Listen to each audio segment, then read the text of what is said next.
यह है महात्मा गांधी के हाथों लिखे कुछ ऐसे खत जिनकी नीलामी जुलाई 2012 के दौरान लंदन में होने वाली थी।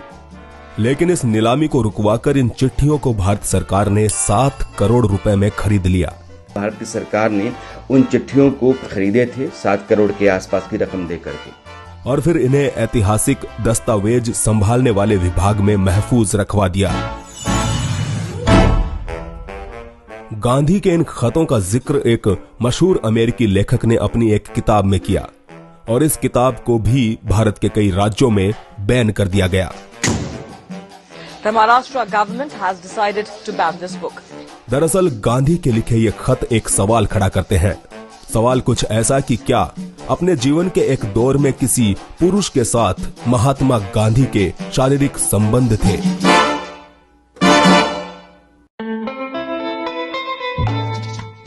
यह खत गांधी ने दक्षिण अफ्रीका में रहने वाले एक शख्स को लिखे थे जिसका नाम था हरमन कालिनबाख।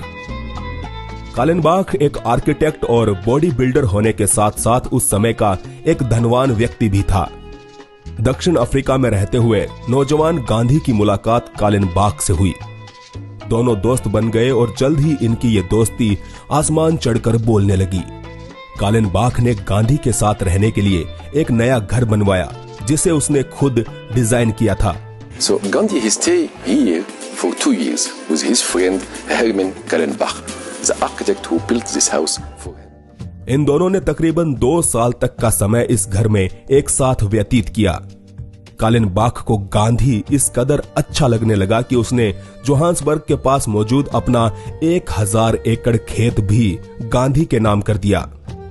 अब गांधीवादी लोग भले ही इसे महज दोस्ती का नाम दे, लेकिन खुद गांधी अपनी आत्मकथा में कालिनबाख को अपना सोलमेट यानी कि आत्मा का साथी बताते हैं। बहरहाल दोनों एक दूसरे से उस समय अलग हुए जब 1914 में गांधी और कालिनबाख एक साथ भारत आ रहे थे, लेकिन पहले विश्व युद्ध के चलते कालिनबाख को भारत आने की इजाजत नहीं मिली, जिसके बाद दोनों एक दूसरे को पत्र लिखा करते थे। और यही वो पत्र है जो कि गांधी के चरित्र पर आज सवालिया निशान खड़ा करते हैं। गांधी द्वारा लिखित इन प्रेम भरी चिट्ठियों का वर्णन लेखक जोसेफ लेलीवेल्ड ने अपनी इस किताब में बखूबी किया है, जिसके मुताबिक गांधी ने एक पत्र में लिखा कि तुमने मेरे शरीर पर पूरी तरह नियंत्रण कर लिया है और यह गुलामी मुझे हसीन लगती है। How completely you have taken possession of my body. This is slavery with a vengeance. दोनों इन पत्रों में वादा करते हैं कि वो एक दूसरे से इतना प्यार करेंगे जितना कि आज तक दुनिया वालों ने देखा तक ना हो। The two then pledged to each other more love and yet more love, such love as they hope the world has not yet seen. इसके अलावा गांधी एक खत में कालिनबाख को लिखते हैं कि मेरे बिस्तर के पास आज भी रुई और वैसलीन पड़ी है जो कि मुझे हमेशा तुम्हारी याद दिलाते हैं। Gandhi had cotton wool and Vaseline next to his bed, and also that it was a constant reminder of Kallenbach. तो रुई और वैसलीन का दो दोस्तों के बीच में क्या काम हो सकता है, समझ पाना थोड़ा मुश्किल है। खैर, उन्होंने कालिनबाख से एक खत में वचन लिया कि तुम कभी किसी महिला की ओर ललचाई निगाहों से नहीं देखोगे। एक खत में उन्होंने लिखा कि मैं कभी कल्पना भी नहीं कर सकता कि पुरुष और स्त्री के बीच इंटरकोर्स इतना बदसूरत हो सकता है। सन 1933 में भेजी चिट्ठी में गांधी ने अपनी पत्नी को सबसे जहरीली औरत बताया।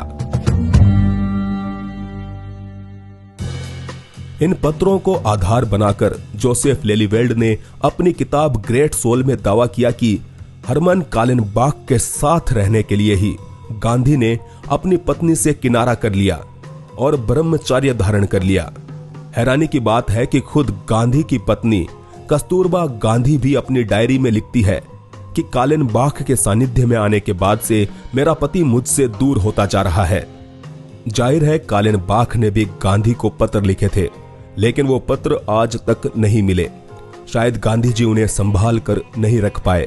हालांकि कालिनबाख ने गांधी द्वारा लिखित ये चिट्ठियां संभाल कर रखी, जो कि उनकी मृत्यु के बाद उनकी एक रिश्तेदार को मिली, और साल 2012 में लंदन में इनकी नीलामी होने वाली थी, लेकिन इस नीलामी को रुकवाकर उस समय की सरकार ने इन्हें 7 करोड़ रुपए में खरीद लिया। India's Ministry of Culture looked through these letters and wrote back to the government, it is, quote, the highest priority that we purchase these right away.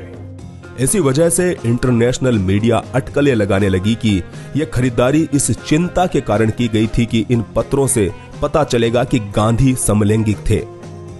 दोस्तों, समलैंगिक होने को हम बुरा नहीं बता रहे और ना ही कानून के अंतर्गत ये कोई अपराध है, लेकिन अगर वही शख्स सत्य को